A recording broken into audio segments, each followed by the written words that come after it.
परमेश्वर ने कहा चींटियों से सीखो। अपने पड़ोसी को बोलो चींटियों से सीख। परमेश्वर ने कहा अगर तू देखे तो वो गर्मी में अपने आहार को संचित करती हैं, इकट्ठा करती हैं, ताकि सर्दियों में जब ये नहीं मिले तो उसको अंदर बैठ के खाया जा सके। हाँ या ना?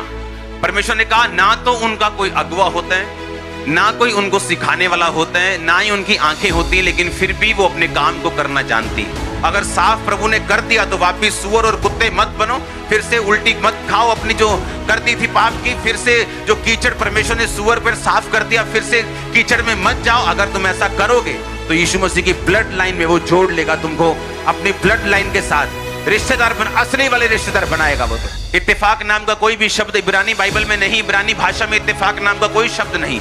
इसका मतलब इत्तेफाक होता ही नहीं, सब कुछ होता है परमेश्वर के द्वारा। जो कुछ आप करते हैं, आपके डिसीजन, आपके फैसले, अगर आज मैं यहाँ खड़ा हूं तो उस फैसले के कारण कि मैं यीशु मसीह में खड़ा रहूंगा, अड़ा रहूंगा। राहाब वेश्या होके भी ये बात को समझ पाई कि परमेश्वर की प्लानिंग है कि वो उनको कनान देश देगा।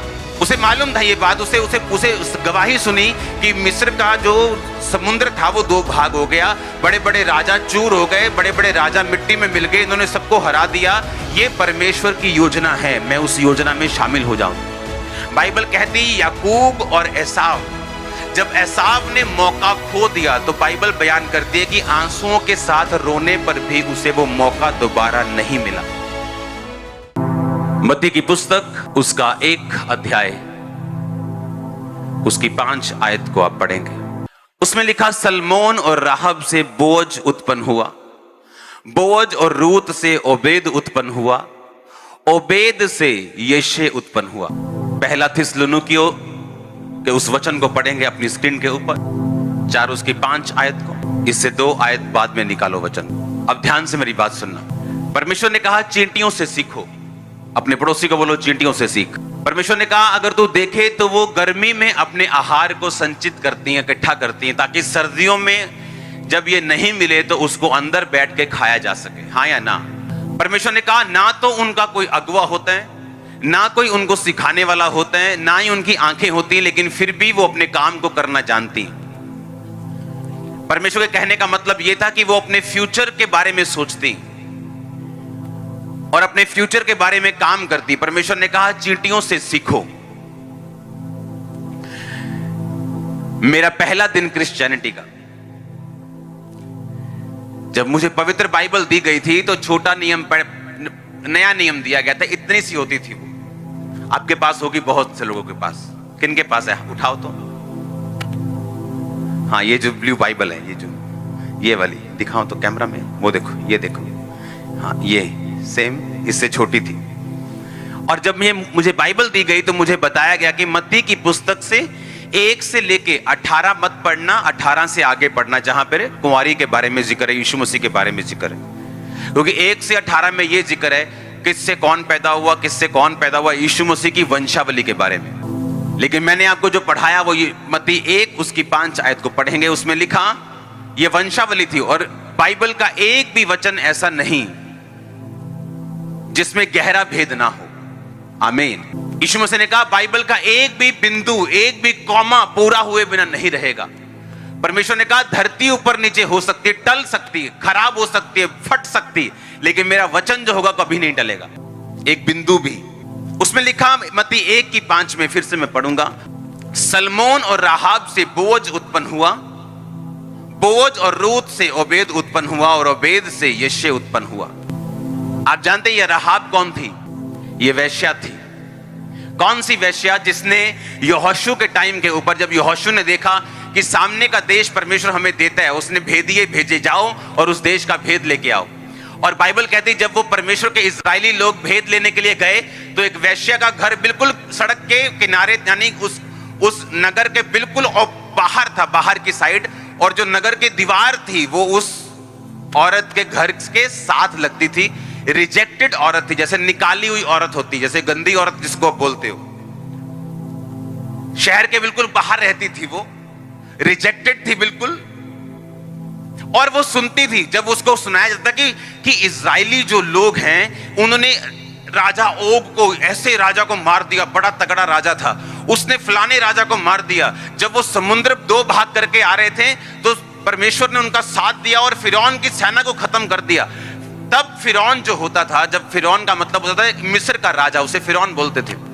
मिस्री लोग, मिस्र का जो किंगडम था, अगर आप इतिहास पढ़े, कोई भी इतिहास पढ़े कहीं से भी, क्रिश्चियन इतिहास की मैं बात नहीं कर रहा हूं, मैं कंप्लीट इतिहास की बात कर रहा हूं। अगर आप इतिहास पढ़ें तो फिरौन का टाइम जो था उस समय, फिरौन दुनिया के बहुत बड़े हिस्से के ऊपर अकेला कब्जे करने वाला राजा था। जो मिस्र का किंगडम था, जिनकी आज भी अगर आप देखोगे तो उनके जो ममीज निकलती हैं, जो ताबूत निकलते हैं, उनके पिरामिड आज भी लोगों के लिए एक रहस्य बने हुए हैं। आप समझ रहे मेरी बात को? तब वो राजे को परमेश्वर ने जब मारा और इजराइलियों के द्वारा परमेश्वर ने अपने नाम की महिमा की, तो वो औरत जो थी, जो दुनिया की निगाह में जो वैश्या थी, जो पापी थी, वो सुसमाचार को सुनती थी कि यहोवा परमेश्वर ने क्या क्या किया, कैसे उसने समुद्र को दो भाग किया, कैसे परमेश्वर ने इजराइलियों के रास्तों को साफ किया, और जो जो राजा इजराइलियों के सामने आ रहा है, परमेश्वर उन सबको खत्म करता जा रहा है। और जैसे वो भेदिए आए तो उसने अपने भेदियों को छुपा के रखा। किसने राजा को बता दिया कि भेदिए आए हैं शहर में, और वो शहर का भेद लेने के लिए आए हैं, इजराइल ने भेजे हैं ताकि वो हमें मार सके। और उसने कहा कहां देखा? उसने कहा वैश्या के घर में देखा। राजा ने अपने सिपाही भेज दिए वैश्या के घर में। कहता वो कहां है भेदिए? कहती आए तो थे लेकिन वो चले गए, लेकिन अगर तुम इस रास्ते से चले जाओ तो उनको पकड़ लोगे। लेकिन ऐसा नहीं था, उसने छत पर उनको छुपा दिया था और ऊपर लकड़ी सजा दी थी।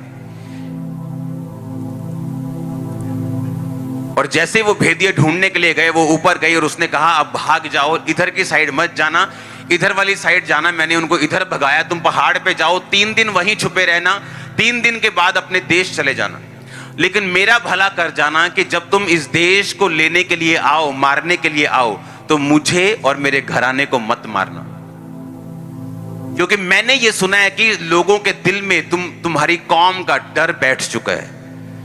और मैंने ये सुना है कि तुमने उन राजाओं के साथ जो अपने आप को बहुत बड़े समझते थे, तुमने उनके साथ क्या किया।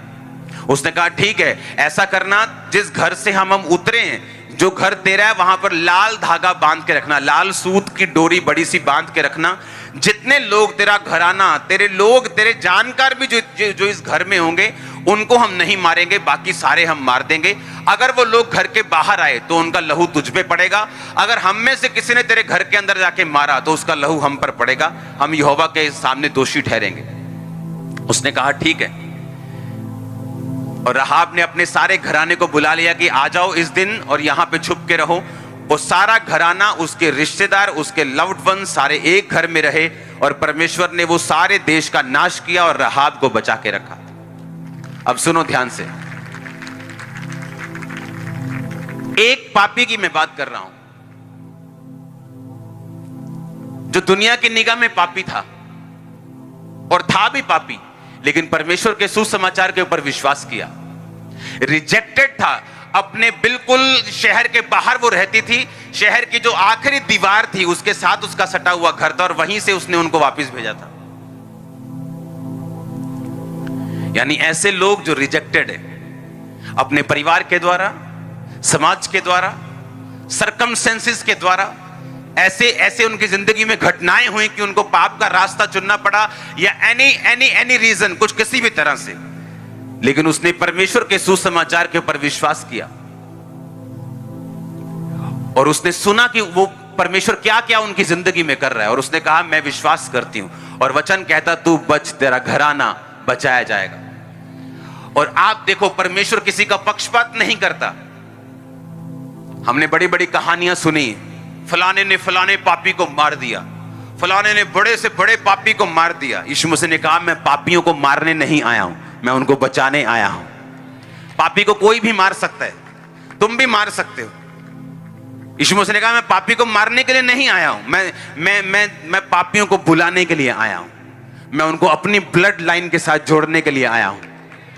अब आप इमेजिन करो, वो वैश्या जिसको लोग पसंद नहीं करते थे, जो शहर के बाहर रहती थी, जहां गंदे लोग जाते थे, और वो भी वैसी थी, लेकिन परमेश्वर के सुसमाचार ने उसको बदला और उसने स्वीकार किया।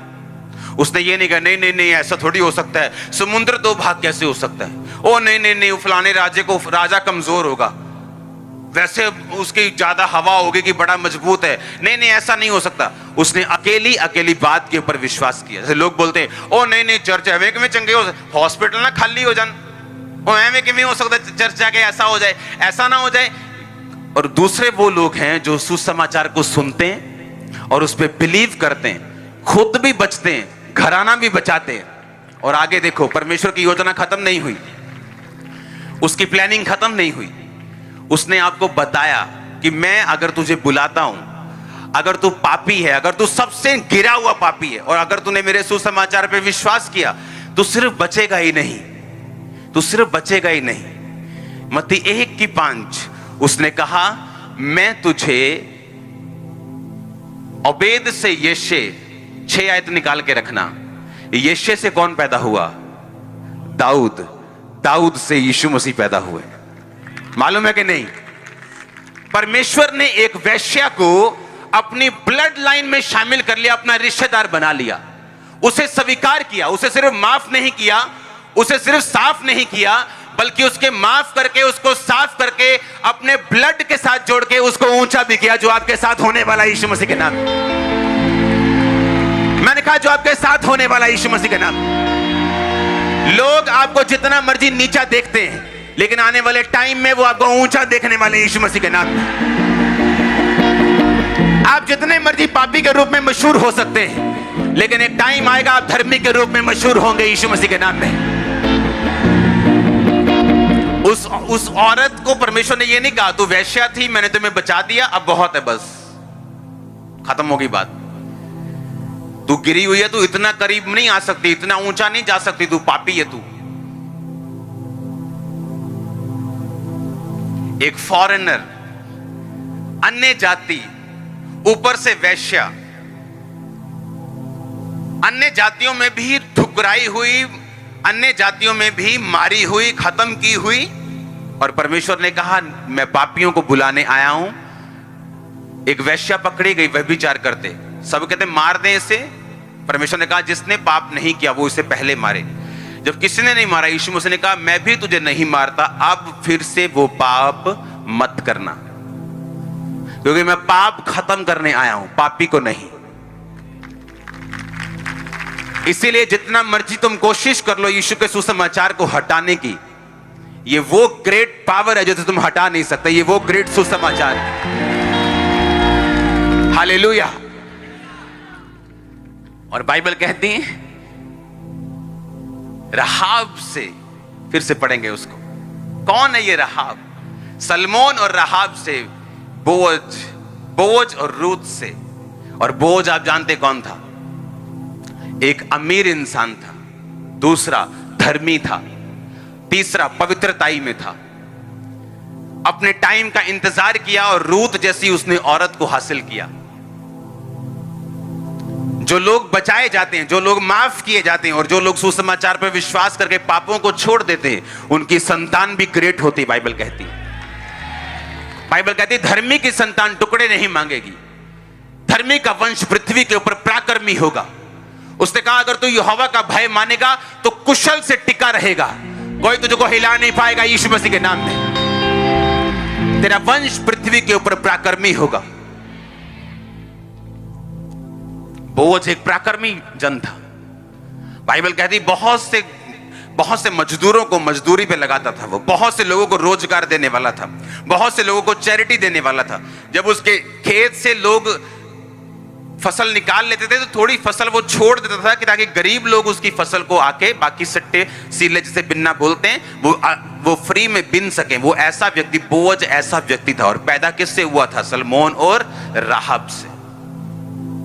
इसका मतलब जब परमेश्वर आपको अपने पास बुलाता है अपने पापों को छोड़ने के लिए, वो आपको अपने पास बुलाता है कि आप अपने गुनाहों को छोड़ दें और परमेश्वर के सामने जाएं और इकरार करें और परमेश्वर के सामने सरेंडर करके, समर्पित करके अपनी जिंदगी बिताएं। इसका मतलब वो सिर्फ आपको नहीं देख रहा, वो आपके फ्यूचर को भी देख रहा है, वो आपके बच्चों को देख रहा है, वो आपके पड़पोतों को देख रहा है, वो आपके वंशों को देख रहा है। परमेश्वर ने कहा जो मेरी आज्ञाओं को मानेंगे उन हजारों पर मैं अपनी करुणा करूंगा। इसलिए मैं लोगों को बोलता हूं जब तुम परमेश्वर में आओ तो कभी भी डिस्ट्रैक्ट मत हो कि अभी तक परमेश्वर ने मेरा ये काम नहीं किया, क्योंकि शैतान मुझे इस बात से भरमाता था कि जो हीलिंग तू चाहता अभी तक तेरी जिंदगी में क्यों नहीं हुई? तुझे कुछ और ट्राई करना चाहिए, तुझे तुझे तुझे फिर से वापस जाना चाहिए।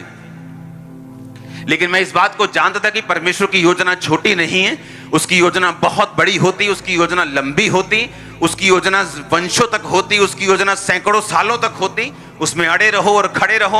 अगर साफ प्रभु ने कर दिया तो वापिस सुअर और कुत्ते मत बनो, फिर से उल्टी मत खाओ अपनी जो कर दी थी पाप की, फिर से जो कीचड़ परमेश्वर ने सुअर पर साफ कर दिया, फिर से कीचड़ में मत जाओ। अगर तुम ऐसा करोगे तो यीशु मसीह की ब्लड लाइन में वो जोड़ लेगा तुमको, अपनी ब्लड लाइन के साथ रिश्तेदार असली वाले रिश्तेदार बनाएगा वो। इमेजिन करो, एक वेश्या आज यीशु मसीह की वंशावली के अंदर लिखित रूप में कहलाती है।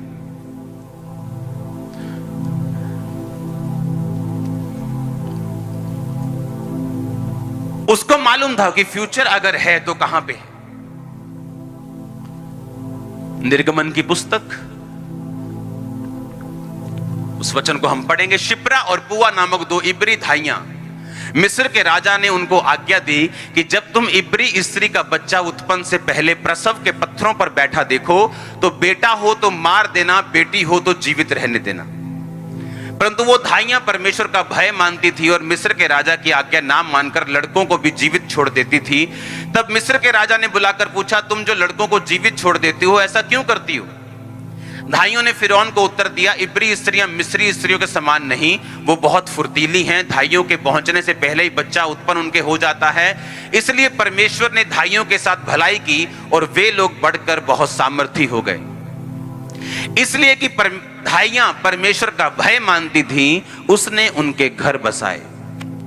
अब मेरी बात सुनो,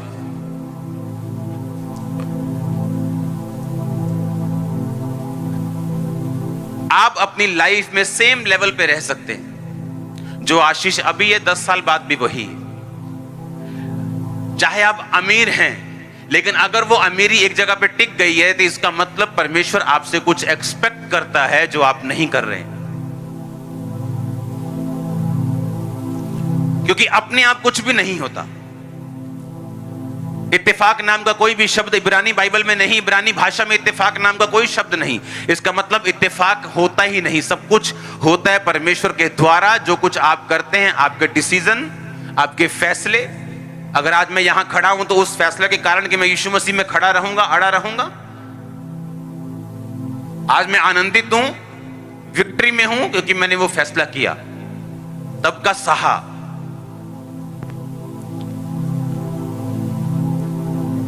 राहाब जानती थी कि परमेश्वर अपने काम को कर लेगा, हां या ना। मैं हेल्प नहीं करूंगी तो भी कर लेगा,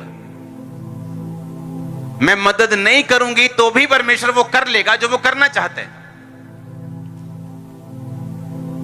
जब मिस्री लोग बहुत बढ़ गए तो राजा ने दाइयों को बुलाया, दाई को बुला के बोलता है कि जब तुम इस्राएलियों के बच्चा पैदा होता देखोगे, अगर बेटा होगा तो उधर ही मार देना, बेटियों को छोड़ देना, ताकि उन बेटियों से हम शादी करके उनके वंश को खत्म कर देंगे। और वो धाइयां, बाइबल कहती है, वो परमेश्वर का डर मानती थी। और जब वो उनको मैसेज आता था कि आजा वे उधर बेबी होने वाला, उसको मालूम था कि अगर मुझे मान लो खुरला किंगरा से मैसेज आया तो मुझे 10 मिनट लगेंगे चलने के लिए, पहुंचने के लिए 15 मिनट लगेंगे। हाँ बस आई, मैं पंडे मांधला थोड़े जे आई। उसको मालूम था कि इतना टाइम मैं निकाल दूंगी तो मेरे जाने से पहले हो जाएगा। और जब वो पहुंचती थी तो बेबी हो चुका होता था और वापिस आ जाती थी। और राजा ने कहा, ऐसा क्यों, तुम लड़कों को जीवित क्यों छोड़ रही हो? मैं लड़के ही लड़के देख रहा हूं, मैंने आज्ञा निकाली लड़कों को मार देना, लड़के क्यों हैं अभी भी? उसने कहा वो फुर्तीली बहुत है, पर यह नहीं बताया कि हमारी स्पीड भी स्लो है। हाँ, और क्या लिखा बाइबल में, लास्ट आयत को पढ़ेंगे। इसलिए कि धाइयां परमेश्वर का भय मानती थी, परमेश्वर ने धाइयों के घर बसाए। सुनो, घर सबके पास है, ईंटों और मिट्टी के घर सबके पास हैं। बॉम्बे में बड़े बड़े फ्लैट सबके पास हैं। अगर वो घर कहलाते तो वो कभी सुसाइड ना करते। वो घर नहीं, वो स्ट्रक्चर है। परमेश्वर ने घर, जब वो घर बसाता है, वो आपके बच्चों पर, आपकी पत्नी पर, आपके पति पर, आपकी मां पर, आपके बाप पर, आपके फाइनेंस पर, सब तरफ वो दया करके रखता है। जब वो घर बसाता है, जब पैसे से घर बनता है, जब पैसे से घर खरीदा जाता है, वो कंप्लीट घर नहीं है, वो एक स्ट्रक्चर है, किसी का बड़ा, किसी का छोटा, किसी का लंबा, किसी का चौड़ा, वो स्ट्रक्चर है, वो ईंटों और मिट्टी का बना हुआ एक स्ट्रक्चर है। घर परमेश्वर ही बना सकता है। और परमेश्वर ने कहा, दाइयां परमेश्वर का डर मानती थी, तो परमेश्वर ने दाइयों के घर बसा दिए, उनको बसा दिया वहां के ऊपर। दाइयां भी ये बात जानती थी कि अगर हम ये काम नहीं करेंगे तो परमेश्वर कहीं और से कर लेगा। अगर हम बच्चों को मारेंगे तो हो सकता है हमें कोई बीमारी हो जाए, अगले 6 महीने में हम वैसे ही मर जाएं। अब दिक्कत क्या है? मुझे मालूम है कि सुसमाचार का काम हो रहा है, कलीसिया को मालूम है कि ये लोग, ये सेवकाई, ये सेवकाइयां, ये लोग ये परमेश्वर का काम कर रहे हैं। अब वो ये भी जानते हैं कि दुनिया में क्या हो रहा है, कौन सा व्यक्ति, कौन सा विरोधी क्या सोच रहा है। कलीसिया तब आशीषित होती है जब वो परमेश्वर के बनाए हुई योजनाएं जो वो अपनी आंखों के सामने देख रहा है, उन्हें पूरा करने के लिए परमेश्वर की हेल्प करे। राहाब वैश्या होके भी ये बात को समझ पाई कि परमेश्वर की प्लानिंग है कि वो उनको कनान देश देगा। उसे मालूम था ये बात, उसे गवाही सुनी कि मिस्र का जो समुद्र था वो 2 भाग हो गया, बड़े बड़े राजा चूर हो गए, बड़े बड़े राजा मिट्टी में मिल गए, इन्होंने सबको हरा दिया। ये परमेश्वर की योजना है, मैं उस योजना में शामिल हो जाऊंगी। हालेलुया। आज लोगों को मालूम है कि ये परमेश्वर का जन है, ये सेवकाई है जो काम कर रही है। और अगर वो हेल्प से पीछे हटते हैं जहां वो कर सकते हैं, क्योंकि उनको अपना कैरियर प्यारा है, किसी को अपना पैसा प्यारा है, किसी को नाम प्यारा है, किसी को अपना परिवार प्यारा है, लेकिन वो नहीं जानते जिन चीजों को वो बचा के रख रहे हैं वो आने वाले समय में प्रभु उनसे छीन लेगा। अगर राहाब सोचती अपने छत पर, सुनो, डेमोक्रेसी में और राजाओं के राज में जमीन और आसमान का फर्क है। अगर राजा गुस्से में आ गया वो मौत का दंड भी दे सकता है, कोई उसको रोक नहीं सकता। डेमोक्रेसी में ऐसा नहीं है, लॉ है वहां पे, हाँ या ना। तो वो राजे के अधीन थी, डेमोक्रेसी के नीचे नहीं थी, लोकतांत्रिक देश नहीं था, वो राजे के अधीन थी। अपनी छत के ऊपर लड़कों को, बंदों को छुपा के रखना, और जो उसके राजे ने फौजी भेजे होंगे ढूंढने के लिए, वो आम फौजी होंगे क्या? वो भी अपने लेवल के अफसर होंगे। फिर भी ये डर ना रखना राजे का, और अपने जान की परवाह किए बगैर उनको छुपाना, बचाना, फिर भगाना।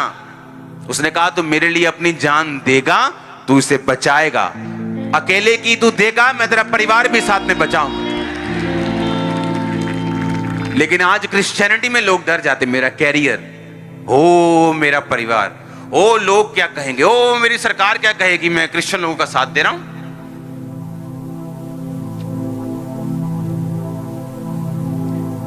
क्योंकि अगर सुसमाचार, अगर हीलिंग हो रही है तो वो रूहों को बचाने के लिए हो रही है। अगर मिरेकल्स हो रहे हैं तो वो रूहों को बचाने के लिए हो रहे हैं। अगर परमेश्वर चिन्ह कर रहा है, चमत्कार कर रहा है, तो वो रूहों को बचाने के लिए कर रहा है। अगर परमेश्वर लोगों की ड्यूटीज लगा रहा है और काम हो रहा है खुदावंद का, उसका एक ही मकसद है, रूहों को बचाना और अनंत जीवन का वारिस बनाना, हाँ या ना। ये प्राइम पर्पस, ये पहला मकसद परमेश्वर का लोगों की जिंदगी में काम करने का, हाँ या ना। और इस मकसद में जो लोग शामिल हो जाते हैं, वो धाइयों की तरह अपने घरों को बसता हुआ, वो राहाब की तरह उसकी ब्लड लाइन में शामिल होता हुआ, अपने परिवार को बचता हुआ, अपनी इज्जत बढ़ता हुआ, वो सारी ब्लेसिंग्स को अपनी लाइफ में देखते हैं। आमीन। राहाब ने ये चिंता नहीं की कि अगर मैं पकड़ी गई तो मेरा सीधा मौत, मेरी सीधा निश्चित है, मुझे कोई बचा नहीं सकता, जान है तो जहान है। मैं ऐसा करती हूं, आधी इंफॉर्मेशन इनको दे देती हूं, आधी उसको दे देती हूं, थोड़ा बीच में बैलेंस रखते हैं। वो धोबी का कुत्ता ना घर का ना घाट का, तो कर परोना कहने की वो खा रह जाता ना, मतलब नहीं यार उधर परोंठे बने होने, हाँ जो सामने पड़ा है दाल वो भी नहीं खाई, तो दूसरा बंदा सोचता यार उधरों खा के आया होना, छड्डो पर चाह पिया दियो। आप समझ रहे कि नहीं? उसको मालूम था कि मुझे एक तरफ होना है, मुझे यीशु मसीह की तरफ होना है क्योंकि ये जीवित परमेश्वर है। अगर तो कन्विंस हो, अगर तो दिल में पता है, अगर आपको मालूम हो चुका है कि यीशु मसीह परमेश्वर है, वही जीवित परमेश्वर है, तो एक तरफ हो जाओ और उसके सामने आ जाओ और हेल्प करो। अगर कन्विंस नहीं हो तो छोड़ दो, कोई हेल्प करने की जरूरत नहीं। लेकिन अगर कन्विंस हो तो फिर 100% आओ, फिर डरो मत, क्योंकि घर बसने आपके हैं, घराने बचने आपके हैं, ब्लड लाइन में शामिल होना आपने। हालेलुया। अब कोई हेल्प कर सकता है अपनी प्रार्थनाओं से, क्योंकि वो बहुत अमीर नहीं। कोई हेल्प कर सकता है अपने पैसों से, कोई हेल्प कर सकता है अपनी पोजीशन से, जहां परमेश्वर ने उसको रखा है, कहीं सरकार में, कहीं डिपार्टमेंट्स में। कोई हेल्प कर सकता है अपने गिफ्ट से, कोई हेल्प कर सकता है अपनी ताकत से, कोई हेल्प कर सकता है किसी भी तरह से। लेकिन वो हेल्प 100% होनी चाहिए। वो आधी अधूरी हेल्प नहीं होनी चाहिए, वो कंप्लीट हेल्प होनी चाहिए। क्योंकि परमेश्वर ने कहा, सलमोन और राहाब से कौन पैदा हुआ? मत्ती 1 उसकी 5 आयत, बोअज पैदा हुआ। ये यीशु मसीह की वंशावली के बारे में बात कर रहा हूं मैं। हालेलुया।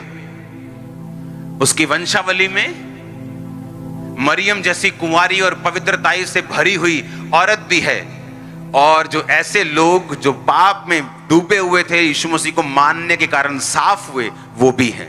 यही क्रिश्चियनिटी है। आप सुसमाचार जो दे रहे हैं, आप उनकी कैसे हेल्प कर रहे हैं? आप परमेश्वर का काम, जो योजना परमेश्वर की चल रही है, आप उस योजना में कैसे शामिल हैं, किस तरीके से शामिल हैं? आपका कितना एफर्ट है उस योजना को करने के लिए? कई ऐसी चीजें जहां पैसा काम नहीं आता, जहां प्रार्थना काम आती, जहां फास्टिंग काम आती, जहां आपका काम, जहां आप बैठे हैं वहां की इंफॉर्मेशन काम आती, कहीं वहां पैसा काम नहीं आता। साधु सुंदर सिंह किसी के घर में गए, नंगे पैर थे, बारिश आ रही थी, बुखार था उनको।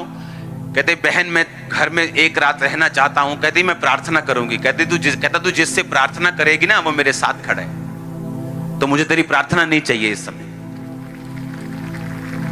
वो हेल्प चाहिए, प्रार्थना नहीं चाहिए। जिसके सामने तूने प्रार्थना करनी, वो मेरे साथ खड़ा है, वो मेरे अंदर है। तू बता तेरे को क्या चाहिए। हालेलुया। बाइबल कहती है कि सेंसिटिव लोग गवाही ले पाते हैं। औरत थी एक, जब अलीशा जाता था उस रास्ते से, उसकी चाल से मालूम होता था, उसकी बात से मालूम होता था कि ये परमेश्वर का कोई सच्चा जन है।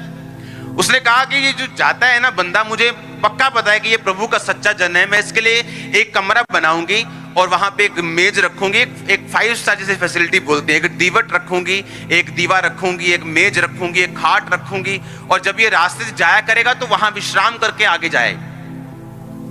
और उसने हेल्प की अलीशा की, और अलीशा ने कहा अपने असिस्टेंट को कि इसको क्या चाहिए, मैं इसकी राजा के साथ चर्चा करूं, मैं इसको कोई है, इसको प्रॉब्लम है, कोई पॉलिटिकल प्रॉब्लम है, किसी और तरह की प्रॉब्लम है। उसने कहा नहीं, मैं अपने लोगों में रहती हूं, मुझे ऐसा कोई दिक्कत नहीं। असिस्टेंट बड़े तेज होते हैं, उसने कहा इसके बेबी नहीं है। अलीशा ने कहा अगले साल तू एक बेटा अपनी छाती से लगाएगी। हालेलुया। तो अलीशा का जीवन तो चल ही रहा था। परमेश्वर ने किसी ना किसी तरह से अपने दासों को कंफर्ट दे ही देना है, अपनी मिनिस्ट्री को उसने आगे ले ही जाना है। ये मेरी मिनिस्ट्री नहीं है, ये मेरा दर्शन नहीं है, परमेश्वर ने चुना है हमें। अगर कोई एक हेल्प नहीं करेगा तो दूसरा करेगा ही करेगा। लेकिन परमेश्वर ने कहा जो तुम मौका खो दोगे, बाद में वो मौका कभी नहीं मिलेगा। बाइबल कहती है याकूब और एसाव, जब एसाव ने मौका खो दिया तो बाइबल बयान करती है कि आंसुओं के साथ रोने पर भी उसे वो मौका दोबारा नहीं मिला। आंसुओं के साथ पश्चाताप करने पर भी परमेश्वर ने वो पोजीशन उसको दोबारा नहीं दी। अगर मुझे ये मालूम है कि परमेश्वर की योजना है, अगर मुझे ये मालूम है कि ये सेवकाई, ये लोग, ये परमेश्वर के उस हेवनली काम को कर रहे हैं, तो मेरा ये मतलब बन जाता है, मेरा ये कर्म बन जाता है, धर्म बन जाता है, मेरा ये सब कुछ बन जाता है कि जो कुछ मेरे पास है वो मैं 100% इस काम के अंदर लगा दूं। हालेलुया। मैं 100% फास्टिंग करूं, पैसा उसका बहुत छोटा हिस्सा है। और भी बहुत से हिस्से होते हैं मिनिस्ट्री में कि कहां से कोई व्यक्ति परमेश्वर के काम कर सकता है। जो काम कर रहे हैं वो उनके साथ खड़ा हो सकता है, बिना किसी डर के, बिना किसी राजा के डर के, बिना किसी सरकार के डर के, बिना किसी लोगों के डर के, बिना किसी रिश्तेदार के डर के, बिना किसी इंसान के डर के, वो उसके साथ खड़ा होना चाहिए। लिखा, परमेश्वर ने दाइयों के घर को बसाया क्योंकि वो परमेश्वर का भय मानती थी। हालेलुया।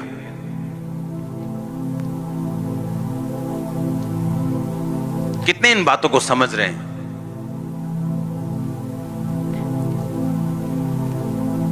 अपनी हाथों को उठाओ। Thank you Jesus.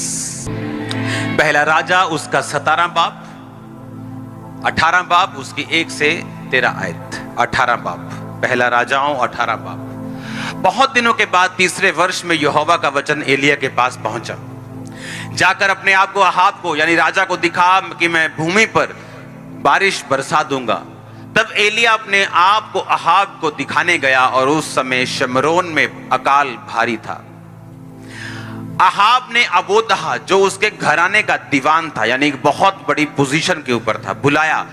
अबोधा तो यहोवा का भय यहां तक मानता था कि जब इजाबेल यानी इजराइल के राजा अहाब की पत्नी इजाबेल जो जादू टोना करने वाली थी, जब वो यहोवा के नबियों को मारती थी, नष्ट करती थी, तो अबोधा ने 100 नबी लेकर 50-50 करके गुफाओं में छुपा रखा और अन्न जल देकर उनका पालन पोषण करता रहा। अहाब ने अबोधा से कहा, देश के जल में सब सोतों और नदियों के पास जा कि इतनी घास मिले कि हम घोड़ों और खच्चरों को जीवित बचा सकें और हमारे सब पशु ना मरें। अतः उन्होंने आपस में देश बांटा और उसमें होकर चले, एक और अहाब और दूसरी ओर अबोधा चला। अबोधा मार्ग में था कि एलिया उसको मिला और उसे पहचान कर मुंह के बल गिरा और कहा, हे प्रभु एलिया, क्या तू ही है? उसने कहा, हाँ मैं एलिया हूं, जाकर अपने स्वामी से कह कि एलिया यहां है। उसने कहा, मैंने क्या पाप किया कि तू मुझे मरवा डालने के लिए अहाब के हाथ करना चाहता है? तब तेरे परमेश्वर यहोवा के जीवन की शपथ, कोई ऐसी जाति राज्य नहीं जिसमें मेरे स्वामी ने तुझे ढूंढने के लिए ना भेजा हो। और जब उन लोगों ने कहा कि वो यहां नहीं है, तब उसने उस राज्य और जाति को इसकी शपथ खिलाई कि एलिया नहीं मिला। और अब तू कहता है कि जाकर अपने स्वामी से कह कि एलिया यहां है। फिर जो ही मैं तेरे पास से चला जाऊंगा, यहोवा का आत्मा तुझे ना जाने कहां उठा ले जाएगा। और अतः जब मैं जाकर अहाब को बताऊंगा और तू उससे ना मिलेगा, तो वह मुझे मार डालेगा। और मैं तेरा दास अपने लड़कपन से ही यहोवा का भय मानता आया हूं। क्या मेरे प्रभु को यह नहीं बताया गया कि जब इजाबेल यहोवा के नबियों को घात करती थी, तब मैंने क्या किया कि यहोवा के नबियों में से 100 लेकर 50-50 करके गुफाओं में छुपा रखा और अन्न जल देकर उन्हें पालता रहा। फिर से पहली आयत को पढ़ेंगे। बहुत दिनों के बाद तीसरे वर्ष में यहोवा का वचन एलिया के पास पहुंचा कि अपने आप को राजा को दिखा कि मैं बारिश बरसाऊंगा। एलिया अपने आप को राजा को दिखाने गया। उस समय भारी अकाल था शमरोन में। अहाब ने अबोधा को जो उसके घराने का दीवान था बुलवाया। अबोधा तो यहोवा का भय यहां तक मानता था कि जब इजाबेल यहोवा के नबियों को नष्ट करती थी, तब अबोधा ने 100 नबियों को लेकर 50-50 करके गुफाओं में छुपा रखा और अन्न जल देकर उनका पालन पोषण करता रहा। 6 आयत पढ़ूंगा अब मैं। अतः उन्होंने आपस में देश बांटा और उसमें होकर चले, एक और अहाब और एक और अबोधा चला। अबोधा उसके घर का दीवान था। अब आप इमेजिन करो, अगर आज एक देश में पीएम मीटिंग करे तो वो अपने सबसे क्लोज लोगों को बुलाता है, हाँ या ना? हाँ, अगर पीएम मीटिंग करता है वो गृह मंत्री को बुलाता है क्योंकि वो सबसे क्लोज होता है, हाँ या ना? अबोधा इसका मतलब यह था कि जब राजा ने कहा कि तू अगर इधर जाएगा तो मैं इधर जाऊंगा, इसका मतलब अबोधा जो था वो उसके बहुत खास था, बहुत क्लोज था, हाँ या ना? बहुत बड़ी पोजीशन के ऊपर था। अबोधा आम इंसान नहीं था। वो राजा कहता तू इधर जा, मैं इधर जाता हूं, मतलब एक तरह का उसका बेली था, वो यार था, वो मित्र था, वो काम करने में बहुत अच्छा था वो, हाँ या ना? और उसने कहा कि तू इधर जा, मैं इधर जाता हूं, तेरे को पानी मिले मुझको बताना, मुझे पानी मिले तो मैं तुझको बताऊंगा ताकि हमारे पशु ना मरे। एलिया उसको रास्ते में मिला। उसने कहा क्या तू एलिया है? उसने कहा हाँ मैं एलिया हूं। उसने कहा जा अबोधा, जाके अपने राजा को बता कि मैं यहां हूं। उसने कहा नहीं नहीं, मुझे मालूम है परमेश्वर की आत्मा का, तू तो मुझे कह के यहां चला जाएगा। और जैसे मैं जाऊंगा परमेश्वर का आत्मा तुझे पता नहीं कहां ले जाएगा। उसके बाद मैं राजा से बोलूंगा कि वो वहां है तो मिलेगा नहीं, मैं मारा जाऊंगा।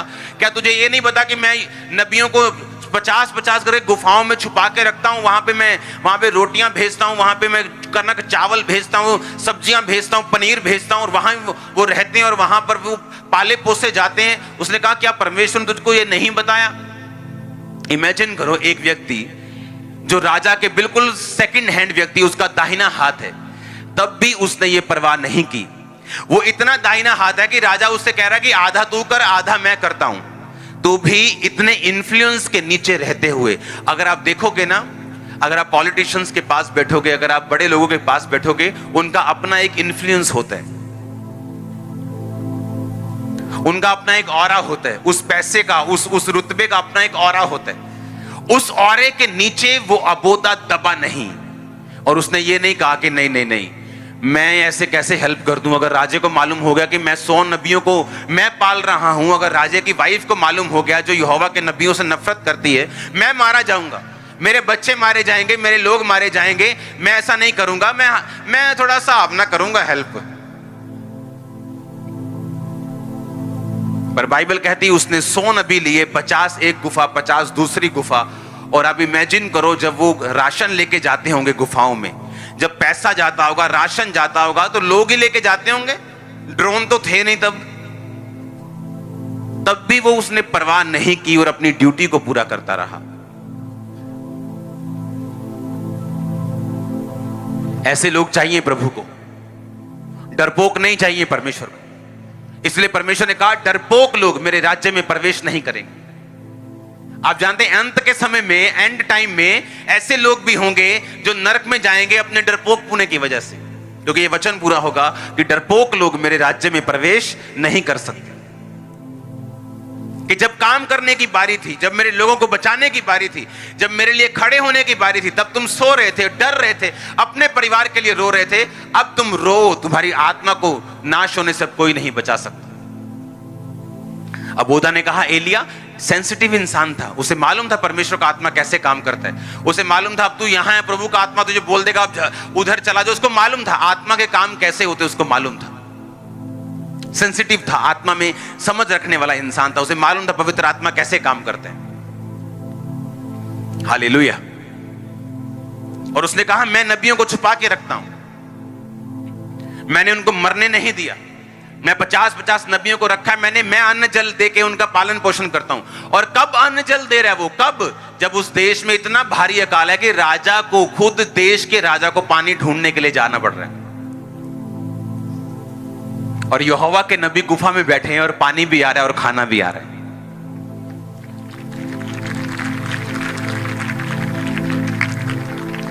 इतिहास गवाह है इस चीज का।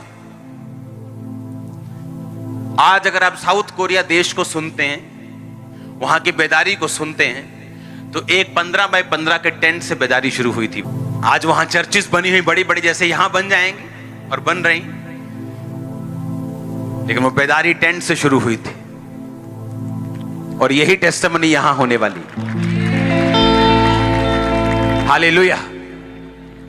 अब मेरा रोल क्या है? मैं तो कर रहा हूं, लेकिन आपका रोल क्या है? क्योंकि मेरी बात सुनो, 31 नाइट को लोग एक दूसरे को हैप्पीएस्ट न्यू ईयर बोल रहे थे, और जब 1-2 तारीख आ जाती, कुछ हैप्पीएस्ट होता है, कुछ बदला होता है। जो काम धंधा पहले था अभी है, जो कोरोना पहले था वो अभी है, क्योंकि हैप्पीएस्ट होता है आपके डिसीजंस के साथ, जो अब मैं करूंगा तब। हालेलुया। जब एलिया ने बाल के नबियों को मारा और टाइम आया जब राजा और इजाबेल भी मारी गई, मैं आपको दावा करता हूं अगर अबोधा परमेश्वर से डरा होता तब वो भी मारा जाता। अगर अबोधा परमेश्वर से ना डर के लोगों की हेल्प ना की होती तब मारा जाता। शैतान भला नहीं है, वो अच्छा नहीं है। जब वो एक हाथ में कुछ मीठा खाने के लिए देते हैं तो आपकी लाइफ की बेस्ट चीज को वो छीन लेता है आपके हाथ से। अगर वो आपको डर दिखाता है आपकी नौकरी का, आपके कैरियर का, आपके लोगों का, आपके फ्यूचर का, तो वो डर नहीं दिखा रहा, वो आपको मूर्ख बना रहा है, क्योंकि वो अंधेरा वो देख चुका कि अगर आप उसको फॉलो करेंगे, शैतान को और प्रभु के लोगों के साथ नहीं चलेंगे, तो अंधेरा पक्का है आपकी लाइफ में। क्योंकि बिना विश्वास के कोई जीत नहीं। बिना विश्वास का कदम लिए, बिना अपने आप को सूली पर टांगे, बिना अपने आप का इनकार किए, बिना अपने आप की जान की परवाह किए अगर आप नहीं चलेंगे तो कोई फ्यूचर नहीं है आपका। उसने कहा तुम मेरे लिए अपना प्राण खोएगा, मैं तुझे 100 गुना दूंगा। इसीलिए पुरानी कलीसिया में लोग क्या करते, घर बेच के पैसा प्रेरितों के पांव में रखते थे। ऐसे तो हर बंदा घर बेचे जाए तो गरीबों की जनता हो जानी थी, वो तो गरीब गरीब मोहल्ला हो जाना था, सभी गरीब है, सब घर बार बेच के बैठे हुए हैं। ऐसा नहीं था। अगर कोई एक जन्म बोता था, मोटी रकम बोता था, तो प्रभु उसको ब्लेस करता था। इसलिए परमेश्वर ने कहा था अगर तुमने घरों को छोड़ दिया, खेतों को छोड़ दिया, बच्चों को छोड़ दिया, इस समय तुम 100 गुना पाओगे सताव के साथ और परलोक में अनंत जीवन। वो अनंत जीवन की अकेले बात नहीं कर रहा था। उसने कहा कोई बात नहीं, अगर घर छोड़ दिया तुम स्वर्ग जाओगे, अगर तुमने ये छोड़ दिया तुम स्वर्ग जाओगे। उसने ये नहीं कहा। उसने कहा अगर तुमने खेत छोड़ दिया 100 गुना, घर छोड़ दिया 100 गुना। सताव तो सताव पर सताव के साथ, सताव तुम्हें सहना पड़ेगा, पर कहता साथ में परलोक में अनंत जीवन। यानी पहले उसने शरीर पृथ्वी की बात की है कि अगर तुमने पृथ्वी पे मेरे लिए स्टैंड लिया, मैं पृथ्वी पे तुझे ऊंचा करूंगा। अगर तू पृथ्वी पर मेरे साथ चला, मेरे लोगों के साथ चला है, मैं उनके सामने तेरे को ऊंचा करूंगा, तेरे घर बसाऊंगा। तेरे कितने मेरी बात को समझ रहे हैं? और ये सब कुछ जब पूरा हो जाएगा, परलोक में भी तेरी सीट अनंत जीवन वाली पक्की होगी। हालेलुया। 2 तरह के प्लेन जाने वाले, एक काला एक व्हाइट। जैसे मरे काला, कुछ लोग काले में बैठेंगे और जाएंगे कहां आपको मालूम है? स्वर्ग का दर्शन मैंने देखा है बहुत हल्का सा, नरक का दर्शन लोगों ने देखा है बहुत लोगों ने। वहां लोग बताते हैं कि नरक असली है और नरक में क्या है। अगर नरक में किसी की हड्डी टूटी है तो उसको हड्डी टूटी का पेन अनंत जीवन तक रहेगा और उसकी हड्डी जुड़ेगी नहीं। अगर किसी को कीड़े पड़े, अगर किसी की आंख निकली हुई है, वो आंख उसके हाथ में है और उसको दर्द हो रहा है और लगातार हो रहा है, उसको ठीक नहीं हो रहा। यीशु मसीह ने कहा था नरक वो है जहां कीड़ा मरता नहीं। अगर किसी को इन्फेक्शन है पेट की, पांव की, वो उसी तरह से लाखों साल तक चलेगी और पेन रहेगी उसको। यहां किया कि इसको अगर कोई बड़ा रोग हो गया, 1 साल पेन, 2 साल पेन, मर गया, पेन खत्म। वहां ऐसा नहीं। और इसलिए कहा जो लोग परमेश्वर के कामों को करते हैं वो तारों के समान सदा वहां रहेंगे प्रभु की उपस्थिति में, और कुछ लोग शर्मिंदगी के लिए नरक में रहेंगे। और वहां पे यीशु मसीह ने कहा गड्ढा है बीच में, स्वर्ग और नरक में। ना तो कोई स्वर्ग का बंदा बचा सकता है नरक के लोगों को तब, और ना कोई नरक का वहां से भाग सकता है, तौबा करके स्वर्ग में जा सकता है। यहीं तुम्हें तौबा करनी होगी, यहीं तुम्हें डिसीजन लेना होगा और यहीं सब कुछ करना होगा। हालेलुया।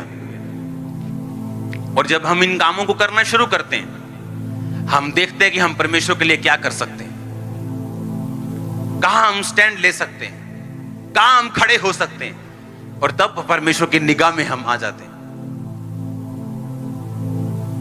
हालेलुया।